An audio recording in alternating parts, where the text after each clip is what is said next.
Hello, my name is Kaze and welcome to another Right Brain tutorial. So I've been wanting to make a real true quick tip tutorial for a while now. I'm gonna keep this one nice and short.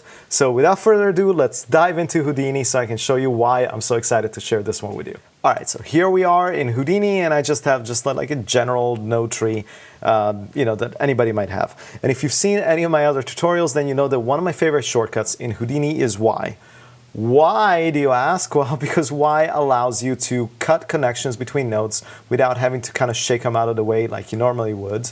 And instead you just hit Y and the cursor turns into a scissor and you can cut out the connection between nodes. So this is really, really cool and it allows you to kind of zigzag your way and cut everything off if you want to.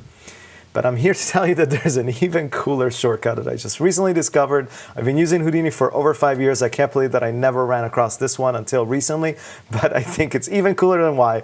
And what shortcut is that? That shortcut is J. And what does J do? J does the exact opposite of Y. So where Y is used to cut connections, J is used to make connections. And you can actually draw like a connection across all your nodes and boom, just like that, you have reconnected all your nodes.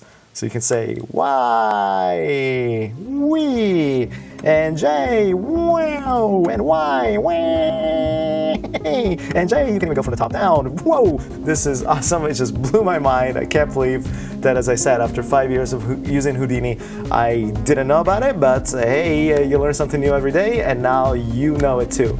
So thank you so much for watching, and I'll see you next time.